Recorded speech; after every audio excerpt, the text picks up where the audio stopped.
여러분, 공부 잘하는 학생들은 선생님이 시험 내기 전에 한 일주일 동안 집중적으로 선생님의 말씀을 듣습니다.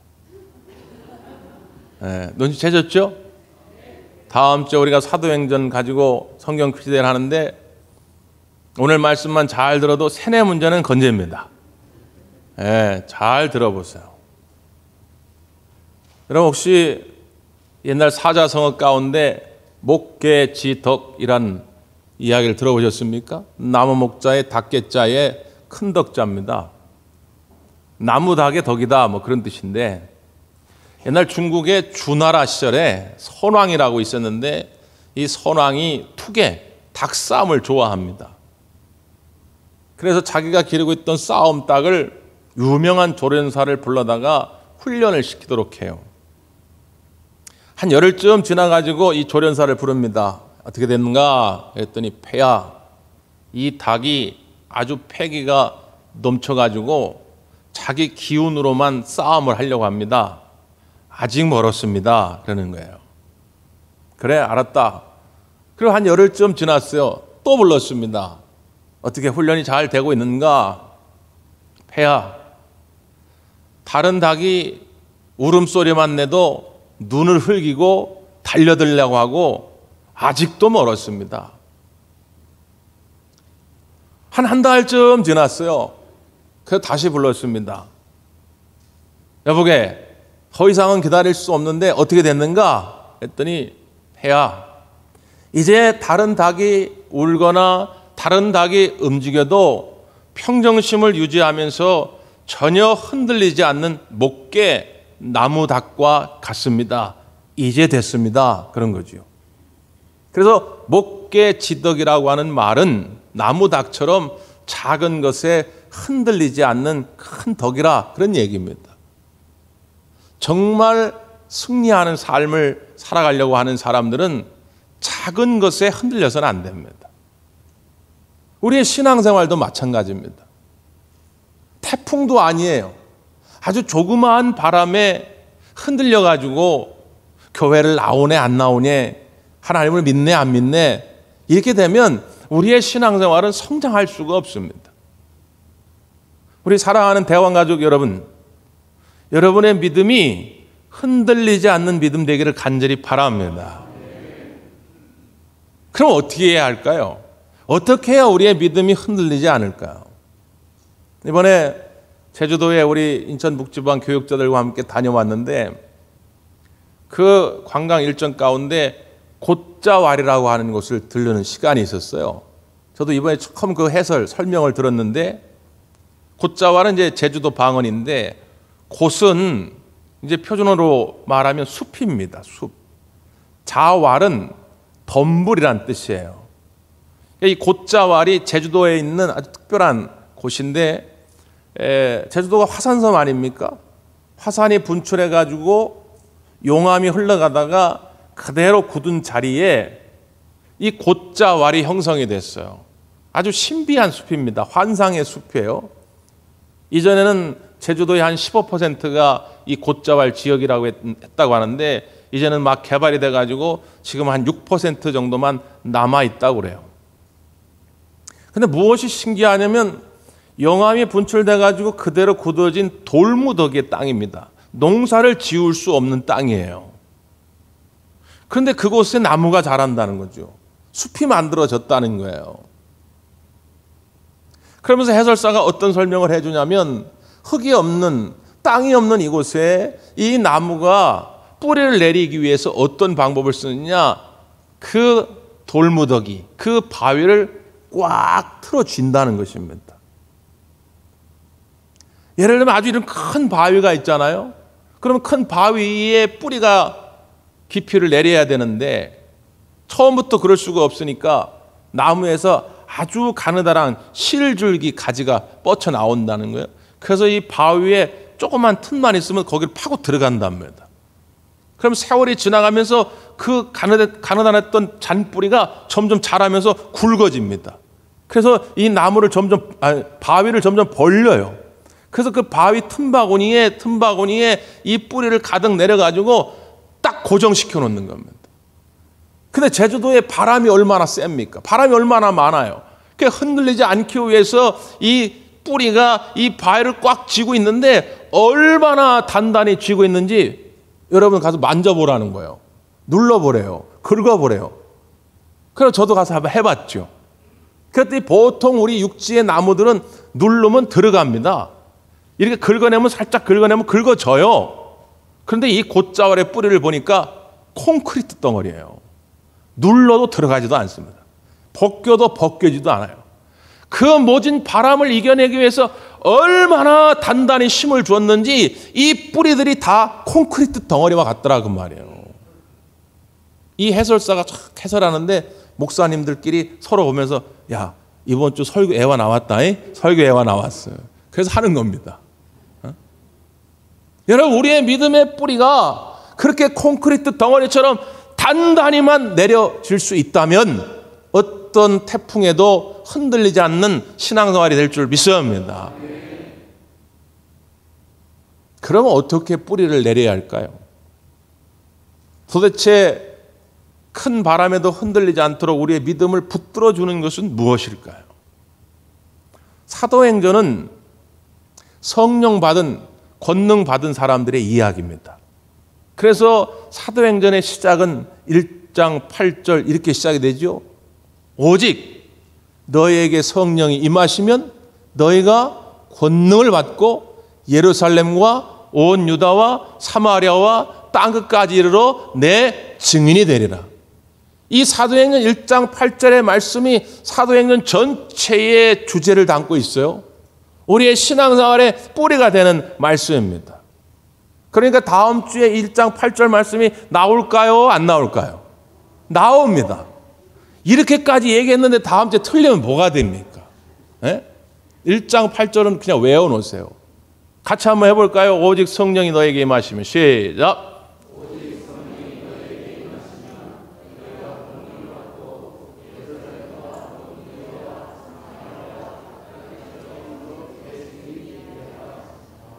할렐루야.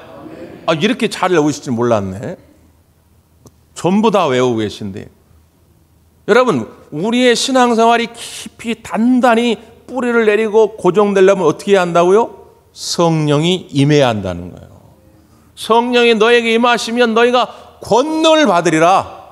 어떤 바람에도 흔들리지 않는 능력 있는 삶이 되리라 말씀하는 것입니다. 그래서 앞으로 몇 주간 성령의 권능 받은 사람들의 이야기를 좀 살펴보려고 합니다. 권능 받은 사람들의 이야기를 살펴보는 이유는 사도행전에 나오는 사람들만 그러라는 법이 어디 있습니까? 우리 하나님은 그때나 지금이나 동일하게 역사하시는 분인데 지금 이 시대도 우리가 성령의 충만함을 받으면 사도행전에 나오는 그런 주인공들처럼 똑같은 하나님의 능력을 경험하게 될 줄 믿습니다. 그렇게 사모하는 마음으로 성령의 권능에 관해서 말씀을 나누려고 합니다. 오늘 첫 번째 가장 유명한 사도행전 3장의 이야기입니다. 오늘 본문에 보면 한 사람이 등장합니다. 참 안타까운 인생을 살아가던 한 사람. 그 사람에 대해서 본문은 이렇게 소개합니다. 2절 한번 보세요. 2절 시작. 사람들이 메고 오니 이는 성전에 들어가는 사람들에게 구걸하기 위하여 날마다 미무이라는 성전문에 두는 자라. 나면서 못 걷게 된 이 사람의 실존을 소개하는 아주 간략한 요약된 구절입니다. 옛날 우리 개역 한글판에는 안전뱅이 이런 표현을 썼는데 안전뱅이는 장애인을 약간 비하하는 그런 뜻을 담고 있기 때문에 우리 개역 개정판에는 이제 안전뱅이 이런 표현을 쓰지 않습니다. 귀머거리, 벙어리 다 이게 장애인을 비하하는 표현이기 때문에 이제는 쓰지 않아요. 그래서 공식적인 표현이 이제 지체 장애인, 지체 부자유자 이걸 좀 더 풀어가지고 개역 개정판에는 나면서 못 걷게 됐니 이렇게 표현하는 것입니다. 그럼 얼마나 됐느냐? 4장으로 넘어가면 이 사람의 나이가 얼추 40세라 이렇게 소개합니다. 그러니까 40년 동안 한 번도 걸어본 적이 없는 사람입니다. 지체가 부자유한 것만 아니라 요즘도 물론 어렵지만 요즘은 그래도 많은 복지 혜택이 있는데 옛날에는 전혀 없어요. 그러니까 지체가 부자유할 뿐만 아니라 경제적인 궁핍함에 놓이게 됩니다. 경제적인 궁핍함에 놓이게 되니까 인간다운 삶을 살아갈 수가 없어요. 주변에 친구가 없습니다. 가까이 있던 가족과 형제들마저도 더 이상 이를 돌보지 않습니다. 왜? 감당할 수가 없어요. 그러니까 택한 방법이 뭐냐? 성전 미문에 나와 사람들에게 구걸하는 것입니다. 자립할 수가 없으니까. 여러분, 이 마음 아십니까? 누군가에게 도움을 구할 때, 야, 너 사지가 멀쩡한데 가서 일이나 하지 왜 여기서 구걸하고 있어? 여러분, 그렇게 함부로 말하기가 어렵습니다. 여러분, 가서 구걸하는 사람이 이 마음을 여러분 아시겠습니까? 도저히 살아갈 방법이 없는 이 사람이, 그 지나가는 사람이 동전 몇 푼 던져주면 그거 모아다가 하루하루 입에 풀칠하며 사는 거죠. 그러니까 자존감은 무너질 대로 무너진 것입니다. 이에게 더 이상 꿈과 희망은 없는 거예요. 근데 성경은 왜 이 사건을 우리에게 소개하고 있을까요? 왜 이런 사람을 우리에게 보여주고 있을까요? 어쩌면 나하고는 관계없는 것 같은데, 물론 간혹 가다가 이런 고통을 경험한 분도 있지만 대개는 나하고는 관계없는 것 같은데 왜 이런 사람의 이야기를 성경은 우리에게 보여주고 있을까요? 이 사람의 모습은 나와 관계없는 모습이 아니라 바로 나의 모습일 수 있다는 것입니다. 비록 내가 걸어 다닐 수 있고 비록 내가 두 손과 팔을 쓸 수 있을지 모르지만 오늘 이 사람처럼 나도 꿈도 없이 희망도 없이 자존감은 땅에 떨어진 채로 살아가는 사람들이 이 땅에 너무 많이 있다는 것입니다. 더 이상 살고 싶지 않은, 그냥 하루하루 죽지 못해 사는 인생들이 우리 곁에 너무 많이 있다는 것입니다. 그런데 이것은 우리 하나님의 뜻이 아니죠. 특별히 부름받아 구원받은 주의 자녀들이 경험해야 할 인생은 아니다 그 말이에요. 하나님은 우리가 이렇게 살기를 원치 않으십니다. 구약 성경에 보면 스바냐서가 있죠. 스바냐 선지자가 활동하실 때는 대충 이렇습니다. 남유다 왕국에 므낫세라는 왕이 있었는데 아주 고약한 왕입니다. 하나님을 섬기고 하나님 말씀을 선언했던 선지자들을 데려다가 보란듯이 톱으로 켜 죽었어요. 제가 그 시대에 살았으면 저도 잡혀가지고 톱에 켜 죽었을 겁니다. 하나님께 예배하는 성전에다가 이방 신전을 세워놓고 해와 달과 별들을 섬겼습니다. 왕이 그 모양이니 백성들은 제멋대로 바알을 섬기고 아세라를 섬기고 그랬습니다. 종교적으로 타락하게 되니까 도덕적으로 타락합니다. 매춘 행위가 공공하는 게 벌어집니다. 성적인 타락이 일어납니다. 그러다 보니까 외세의 침략도 많이 받습니다. 경제적으로도 완전히 무너집니다.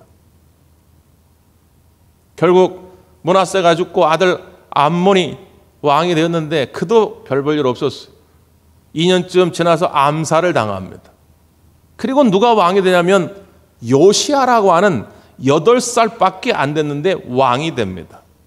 나이는 비록 어렸지만 이 요시야 왕은 정말 충신들의 이야기를 귀담아 듣고 하나님의 뜻대로 왕정을 이루어가려고 애를 씁니다.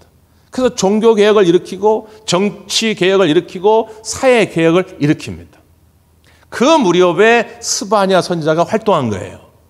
처음에는 하나님이 스바냐 선지자를 통하여 영적 도덕적으로 타락한 이스라엘 백성들에게 강력한 하나님의 진노하심의 메시지를 증거합니다. 너희들 이대로 두지 않을 것이다. 하나님의 강력한 심판이 너에게 임할 것이다. 그러니까 이스라엘 백성들이 두려워할 수밖에 없죠. 겁날 수밖에 없죠. 그런데 하나님의 진노하심, 그 하나님의 심판은 원래 하나님의 뜻이 아니에요. 하나님의 백성들이 그렇게 되는 걸 하나님이 원치 아니하신다 그 말이에요. 그래서 다시 그들에게 하나님의 위로의 메시지, 희망의 메시지를 던져줍니다. 그게 스바냐서의 기록이에요. 그 대표적인 것이 스바냐서 3장 16절 17절 말씀입니다. 시온아 내 손을 늘어뜨리지 말라. 너희 하나님 여호와가 너희 가운데 계시니 그는 구원을 베푸실 전능자이시라. 그가 너로 말미암아 기쁨을 이기지 못하시며 너를 잠잠히 사랑하시며 너로 말미암아 즐거이 부르며 기뻐하시리라. 내 손을 늘어뜨리지 말라. 공동번역 성경에는 이렇게 번역했어요. 두려워하지 말라. 기운을 내라. 영어 성경에는 치업. 여러분 야구장 축구장에서 치어리더들이 나와가지고 숯을 흔들면서 하잖아요. 치업. 기운을 내라. 힘을 내라. 우리 하나님이 하나님의 자녀들에게 하나님의 백성들의 지금 이 시간에도 힘을 내라. 기운을 내라. 네 손을 늘어뜨리지 말라. 하나님은 말씀하시는 줄 믿습니다. 하나님의 마음은 원래 이것이 본뜻이에요. 하나님의 자녀들이 걷지 못한 채로 주눅들어서 비겁하고 비열한 인생을 사는 것을 우리 하나님은 원하지 아니하신다는 것입니다. 그래서 오늘 본문에 나오는 이 사람에게도 하나님의 손길이 다 가는 거예요. 그래서 베드로와 요한을 보내시는 것입니다. 물론 이 사람은 알 도리가 없어요. 성령 충만한 사람과 그렇지 않은 사람과 뭐 생김새가 다릅니까? 네? 베드로를 볼 때 또 다른 사람 지나갈 때 이 사람 볼 땐 다 똑같은 사람이요. 나한테 동전 몇 푼 줄까 안 줄까만 중요해요. 그러니까 지금 베드로와 요한은 성령 충만해가지고 하나님의 권능으로 꽉 차 있는데 이 사람은 그저 한 푼 줍시오. 구걸할 뿐입니다. 그런데 오늘 베드로와 요한이 뜻밖의 이야기를 이 사람에게 던지는 것이죠. 뭐라고 말씀합니까? 6절입니다. 6절 시작. 베드로가 이르되 은과 금은 내게 없거니와 내게 있는 이것을 내게 주노니 나사렛 예수 그리스도의 이름으로 일어나 걸으라 하고. 아멘. 은과 금은 내게 없거니와 내게 있는 이것을 내게 주노니 나사렛 예수 그리스도의 이름으로 일어나 걸으라. 다음 주에 나올까요? 안 나올까요? 그럼 이 정도는 외우셔야죠. 여러분, 교회 한 몇 년 다니셨으면 이 정도는 외우셔야죠. 은과 금은 내게 없거니와 시작.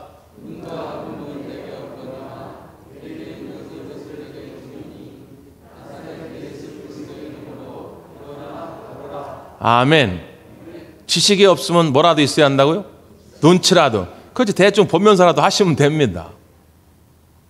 은과 금은 내게 없거니와 내게 있는 이것을 내게 주노니 나사렛 예수 그리스도의 이름으로 일어나 걸어라. 이 이야기를 듣는데 이 사람이 예수님을 아는 것도 아니에요. 그런데 왠지 믿음이 솟아나는 겁니다. 성령께서 그 마음에 믿음을 주시는 거예요. 예수 그리스도의 이름의 능력이 뭔가 나를 변화시킬 것 같은 거예요. 그때 베드로가 내미는 손을 꽉 움켜쥐는 것입니다. 그랬더니 어떤 일이 벌어집니까? 7절 8절 7절 8절 시작. 오른손을 잡아 일으키니 팔과 발목이 곧 힘을 얻고 뛰어서서 걸으며 그들과 함께 성전으로 들어가면서 걷기도 하고 뛰기도 하며 하나님을 찬송하니. 아멘. 발과 발목에 힘이 생기기 시작하면서 걷기도 하고 뛰기를 시작합니다. 그는 이제 신체 부자유자가 아닙니다. 자유자가 됐습니다. 건강한 사람이 됐습니다. 근데 이거보다 더 놀라운 사실은 뭐냐? 성전을 향해 그들과 함께 뛰어가면서 하나님을 찬송하기를 시작했다는 것입니다. 옛날 구약 시대에는 몸에 흠결이 있으면 성전에 들어갈 수가 없습니다. 그러니까 장애를 가지고 있으면 성전에 들어가지도 못했습니다. 지난 40년 살아오면서 이 사람은 꿈도 꾸질 못했어요. 저들과 똑같이 저 성전에 들어가서 나도 하나님을 찬미하고 싶다 마음은 있을지 모르지만 거기에 진짜로 들어가서 하나님을 찬송한다는 건 생각지도 못했어요. 그런데 이 사람에게 놀라운 변화가 일어난 것입니다. 그들과 함께 들어가서 하나님을 찬송하기를 시작한 것입니다. 4장까지 쭉 읽어가다 보면 또 어떤 얘기가 나오느냐? 사람들이 웅성웅성됩니다. 야, 저 인간 저거 옛날에 성전 미문에서 구걸하던 인간 아니야? 막 그러니까 그들 앞에서 하나님을 증거하기를 시작합니다. 하나님의 살아계심을 증거하기를 시작해요. 완전히 달라지는 인생을 살게 된 것입니다. 여러분, 나는 할 수 없다, 나는 불가능하다고 말하지 마십시오. 오늘 여러분도 하나님의 은혜와 능력을 힘있게 될 때에 걷지 못하던 자가 걷게 될 줄 믿습니다. 주눅 들었던 자가 새롭게 소망의 삶을 살아가게 될 줄 믿습니다. 특별히 우리가 주목하는 것은 성령의 권능을 받은 이 베드로와 요한입니다. 베드로도 요한도 손을 늘어뜨린 채로 절망에 빠졌던 사람들 아닙니까? 예수님이 십자가에 달려 죽으신 다음에 베드로, 요한도 그저 자기 고향 땅으로 원래 본 자리로 돌아가서 그냥 평범하게 다른 사람들처럼 살아가려고 했습니다. 그런데 오순절날 마가의 다락방에 성령께서 임하게 될 때 이제는 이 사람들은 권능 받은 사람들이 됐어요. 가만히 있을 수가 없는 것입니다. 그래서 자기도 주저앉은 자리에서 일어났다면, 절망의 자리에서 일어났다면 이제는 나아가서 다른 사람도 일으켜 세우는 사람이 된 것입니다. 성령의 사람들은, 권능 받은 사람들은 이 자리까지 나아가야 됩니다. 하나님이 왜 우리에게 성령의 권능을 부여해 주십니까? 우리 혼자 잘 먹고 잘 살라고요? 아닙니다. 그건 하나님의 뜻이 아닙니다. 제자된 우리들을 먼저 부르시고 성령의 충만함으로 허락하신 이유는 이제 여러분을 통하여 여러분의 가정을 일으켜 세우고 여러분의 사업을 일으켜 세우라고 부르신 줄 믿습니다. 어떻게 일으켜 세웁니까? 우리는 능력이 없는데, 돈도 없는데 어떻게 일으켜 세웁니까? 오늘 베드로가 보여주지 않습니까? 은과 금은 내게 없거니와 내게 있는 이것을 내게 주노니 나사렛 예수 그리스도의 이름으로 일어나 걸으라. 은과 금은 베드로도 없어요. 우리랑 똑같습니다. 돈 없다고 핑계대지 마시라 그 말이에요. 그런데 우리와 베드로와 공통점이 있어요. 뭐가 있어요? 예수 그리스도의 이름의 능력이 우리에게도 있는 줄 믿습니다. 그래서 이걸 이제 현대 신학적 표현으로 말하면 명령의 기도, 선포의 기도 이렇게 하는 것입니다. 우리가 예를 들어서 하나님께 하나님 나를 도와 주시옵소서. 이건 간구의 기도입니다. 그런데 성경은 그것만 우리에게 보여주는 것이 아니라 명령의 기도, 선포의 기도도 있다는 거예요. 예수의 이름으로 명하노니 이 더러운 귀신들아, 이 악한 마귀들아 떠나갈지어다 선언하라는 거예요. 또 이렇게 가르쳐주면 은혜를 받아가지고 집에 가가지고 예수 안 믿는 남편에게 눈을 부라리고 예수의 이름으로 이 마귀야, 그렇게는 하지 마시라고 말씀해요. 그건 하나님이 기뻐하시는 모습이 아닙니다. 오히려 남편이 없을 때도 상관없어요. 남편이 뒤돌아 서 있을 때도 상관없어요. 우리의 가정을 어지럽히는, 불안케 하는 뭔가 있다면 우리의 싸움은 혈기의 싸움이 아니라 영적인 싸움입니다. 여러분 늘 가정을 위해서 명령으로 선언하시기를 바랍니다. 예수의 이름으로 선언하면 여러분의 가정에 불안했던 것이 평안해질 줄 믿습니다. 사업장을 향해서도 여러분 명령으로 기도하십시오. 우리가 능력 있는 것이 아니라 예수의 이름의 능력으로 말미암아서 막혔던 문제가 열려지는 역사가 있게 될 줄 믿습니다. 또 하나는 그렇게 명령만 하는 것이 아니라 손수 가서 그 사람의 손을 잡아 일으켜 세우는 거예요. 여러분 지금 우리가 이렇게 믿음의 눈으로 볼 때는 간단해 보이지만 우리가 타임머신을 타고 이때로 돌아가 보십시오. 이건 쉬운 결단이 아닙니다. 40년 동안 걷지 못했던 자가 앉아 있어요. 근데 가가지고 그 손을 잡아 이렇게 세운다는 것이 쉬운 일이겠습니까? 그러나 성령의 충만함으로 권능 받은 사람들은 이러한 삶을 살아가는 거예요. 주변에 있는 모든 사람들이 얘기합니다. 야, 저 사람 이제 인생 끝났어. 저 사람 이제 밀렸어. 야, 우리 회사에서 저 사람 인생 끝났어. 야, 저 좋은 대학도 못 가고, 야, 저 자식 끝났어. 야, 저 깊은 병에 들었네. 이제 끝났어. 모두가 다 그렇게 이야기할 때 오늘 성령 받은 권능의 사람들은 가서 그 형제의, 그 이웃의 손을 잡아 주어야 한다는 것입니다. 이것이 하나님이 우리에게 주신 사명인 줄 믿습니다. 제가 얼마 전에 유튜브 영상을 보다가 참 조회수가 높은 영상이 이렇게 자동으로 떠요. 그러다 보니까 우연히 보게 됐는데 미국의 한 여인의 이야기입니다. 케이시라고 하는 여인인데 젊은 엄마예요. 그리고 아직 학교를 다니는 대학생이고.